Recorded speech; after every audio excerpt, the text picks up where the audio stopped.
안녕하십니까. 오늘은 2026년 6월 8일 월요일입니다. 네, 오늘 또 새로운 한 주가 시작이 되고 비가 오고 있네요. 오늘도 세계적인 바이블이 될 난세의 영웅 흑영령을 아십니까?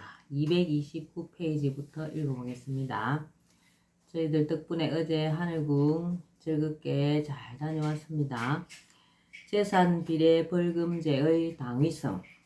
지금도 벌금형은 2015년 기준 전체 형사사건의 80% 정도를 차지할 정도로 주요한 형벌이다. 벌금형의 장점은 교도소 수감에 따른 범죄 수법 전수라는 폐해를 피할 수 있고 오판에 따른 회복이 용이하고 집행 비용이 적게 든다는 점 등이다. 그런데 우리나라 벌금형은 총액 벌금형으로 같은 범죄에 대해 재산의 정도에 상관없이 동일한 벌금을 부과하고 벌금을 납입하지 못하는 경우 노역장 유치로 대체한다. 총액 벌금형은 재산이 없는 사람에게는 가혹한 형벌이 될 수 있지만 재산이 많은 사람에게는 형벌의 효과가 거의 없을 수 있는 문제점이 있다. 또 벌금을 납입하지 못하는 경우 노역장 유치로 대체되기 때문에 이렇게 되면 교도소에 수감되는 폐단이 그대로 나타날 수 있다. 그러므로 나는 현행 총액 벌금제 대신 재산 비례 벌금제를 시행해야 한다고 생각한다. 재산 비례 벌금제 시행.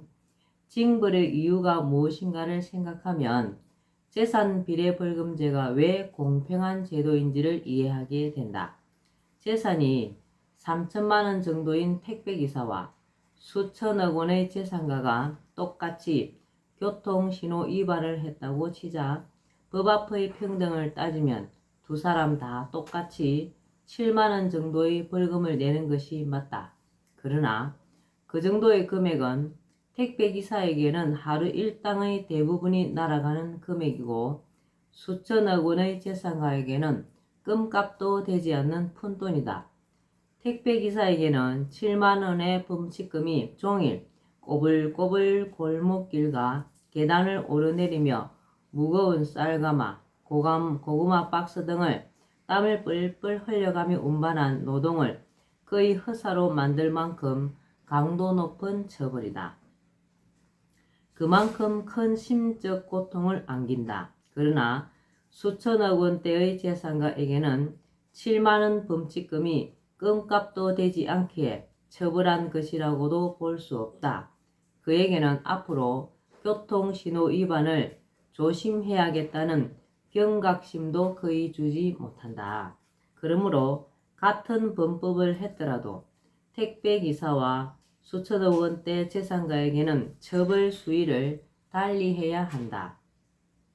교통신호 위반에 대해 택배기사에게는 만 원 정도의 범칙금을 부과하고 수천억 원대 재산가에게는 적어도 1,000만 원 정도는 부과해야 비슷한 고통의 처벌 효과를 주게 된다. 이렇게 하는 것이야말로 형평성에 맞는 것이고 공평한 처사이다. 이 같은 재산 비례 벌금제를 오래전에 내가 내놓았지만 최근을 제외하고는 여태껏 우리나라에서는 거의 논의되지 않는 동안 외국에서는 비슷한 법이 시행 중인 나라가 있다. 핀란드에서는 고소득자가 과속 운전을 하다 잡히면 6,300만 원 정도의 벌금을 부과한다. 미국에서도 적게는 116만 원을 내야 한다. 또 음주운전의 경우 많게는 580만 원의 벌금을 부과한다. 그들 나라도 돈 많은 사람이 범죄를 저질렀을 경우에 더 많은 벌금을 내게 하는 것이 공평한 처사라고 보는 것이다. 또 국가는 국민이 먹고 살 수 있도록 해 주어야 하는 생존권 보장 차원에서도 서민들이 생계 때문에 짓게 되는 사소한 범법에 대해서는 관대하게 처벌하는 것이 옳다. 그러나 돈이 많은 사람들은 국가가 갖추어 놓은 인프라와 국민의 경제 활동에 힘입어 부를 쌓은 사람들이기에 그만큼 사회적 책임과 의무도 크다고 할 수 있다. 따라서 이런 사람들이 법을 어긴 경우에는 사회적 책임과 의무에 상응하는 만큼의 징벌이 따라야 하는 것이다. 재산비례벌금 제도는 부의 재분배 효과도 얻을 수 있다. 재산비례벌금 제도는 부의 재분배 효과도 얻을 수 있다. 요약하자면 재산비례벌금제는 재산 정도에 따라 벌금을 부과하는 것으로 서민들의 생계로 인한 범법의 경우에는 벌금이나 범칙금을 적게 부과하고 재산이 많을수록 많이 내도록 하는 제도로 공평성을 기준으로 하고 사회적 책무성을 고려한 제도라 할 수 있다. 길거리를 활보하는 범죄자의 위험성. 교도소에 가두지 않으면 범죄자가 거리를 활보하여 불안하다고 말하는 사람들도 있다. 일견 맞는 이야기 같으나 그렇지 않다. 교도소 제도를 없애더라도 중범죄인을 위한 한두 군데는 남겨두므로 사회에 큰 위협이 되는 흉악범은 당연히 사회로부터 격리된다. 살인, 강간, 강도와 같은 범죄를 저지른 자는 모두 수감되어 강력한 처벌을 받게 된다. 교도소에 넣지 않고 벌금형으로 처벌하는 경우는 경제사범이나 마약사범, 교통사범, 사기범과 같은 비교적 경미한 범죄를 저지른 소위 짭범들이다. 그러므로 이러한 범죄자나 범법자들은 사회에 그대로 있다고 하여도 국민의 안전에 위협이 되지는 않는다. 흉악범들은 죗값을 충분히 받을 때까지 사회로 나오기 어렵다. 벌금형 범죄자들에게는 서로 함께 있을 시간과 장소를 제공하지 않으므로 범죄 수법을 전수할 기회가 주어지지 않아 그들이 범죄 수법을 더 배워 범죄를 저지르는 일은 생기지 않는다. 또 교도소에 같이 수감된 경우 공동 범죄를 모의할 수 있으나 벌금형은 함께 모이지 않으므로 공동 범죄를 모의할 기회도 없다. 따라서 범죄자들이 거리를 활보하여 사회가 불안해질 것이라는 우려는 하지 않아도 된다. 교도소를 폐지하면 오히려 범죄율이 낮아져 안전한 사회로 갈 수 있다. 자본주의 사회에서 벌금을 내도록 하는 것은 굉장한 부담을 느끼게 할 수 있어 처벌 효과도 좋을 것으로 본다. 벌금을 물려고 하지 않는 경우에는 중죄인으로 다스릴 수도 있고 재산 압류와 같은 조치가 취해질 수도 있다. 재산 비례 벌금형이기 때문에 돈이 없어서 벌금을 내기 어려운 경우는 거의 없을 것이다. 재산이 있으면서도 없다고 하는 경우나 적게 신고하는 등 허위 신고를 하는 경우에는 철저하게 조사하여 진위를 가리고 허위로 판명난 경우에는 강력한 조치가 들어갈 수도 있다. 이 제도가 시행에 들어가려면 이와 같은 여러 경우가 생길 수 있으므로 빈틈이 없도록 법적 보완을 하는 등 좀 더 구체적인 보강이 따라야 하겠지만 전체적인 큰 틀에서 교도소 제도의 폐지와 재산 비례 벌금제는 징벌 효과와 국가 예산 절약, 사회 공평성 실현 차원에서 획기적인 전환을 가져올 것으로 생각한다. 재산세는 없애고 부동산 정책은 시장 자율에. 정부가 국민에게 더 많은 혜택을 주고 안전하고 편리한 사회 인프라를 구축하는 등 보다 선진화된 국가를 이루기 위해 필요한 예산을 편성하고 집행하기 위해서는 가능한 한 세수를 많이 확보해야 한다. 그런데 여기에는 정부가 유념해야 할 한 가지 원칙이 있다. 기업이나 개인이 돈을 잘 벌 수 있도록 해주면서 세금을 거두어 가야 한다는 원칙이다.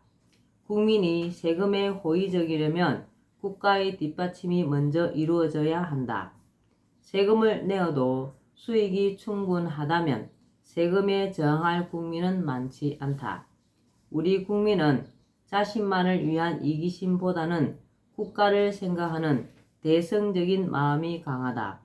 국가가 부도 위기에 처했던 1997년 IMF 체제 때 온 국민이 금 모으기 운동을 벌여 위기를 극복했던 것만 봐도 그렇다.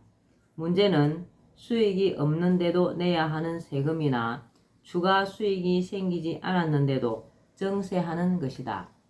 재산세, 자동차 보유세를 폐지해야. 우리나라에는 수익이 없는데도 내야 하는 세금이 있다. 바로 부동산이나 자동차를 가지고 있다는 것만으로 세금을 물리는 재산세, 종합부동산세 등의 부동산 보유세와 자동차 보유세가 그것이다. 이 세금은 소득이 있는 곳에 세금이 있다는 세금의 제1원칙을 위반한 세금이다. 그러므로 국가나 지자체가 부당하게 거두는 세금이라고 할 수 있다. 이 세금은 국민에게 큰 고통이 되고 있다.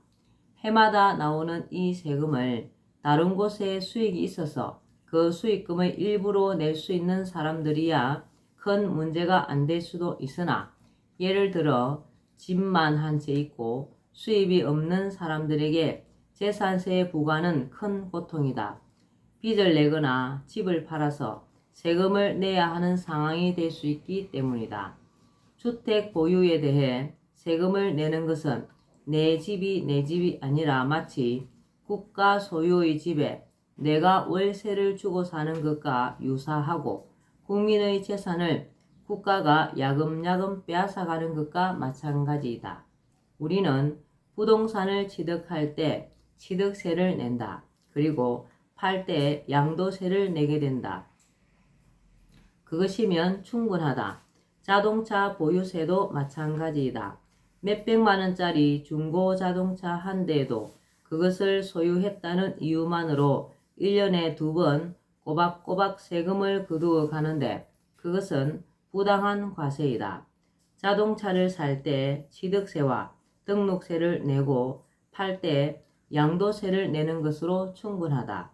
보유세 논리라면 핸드폰에 대해서도 핸드폰 보유세를 거두어야 과세 정책의 일관성이라도 서지 않을까 싶다. 나는 이처럼 부당한 재산세와 자동차 보유세는 완전히 철폐해야 한다고 본다. 과세는 공평하고 정당하며 합리적이어야 한다. 보유하고 있다는 이유만으로 세금을 거두는 것은 부당한 이중과세이다. 땅이나 집에 대한 부동산 보유세, 자동차에 대한 자동차 보유세 모두 부당한 세금이다. 어떤 이는 부동산 가격이 지나치게 상승하므로 부동산 보유세를 많이 매겨서 부동산 가격 상승을 막아야 한다고 말한다. 이 논리는 이치에 맞지 않는다. 그런 논리라면 부동산 가격이 지나치게 하락하면 그것에 대해 국가가 보상을 해 주어야 한다. 말이 안 되는 논리다. 부동산 보유세는 없애야 하고 투기 목적의 부동산 매입에 대해서는 양도세율을 조절하는 등 다른 방법으로도 얼마든지 통제할 수 있다. 네.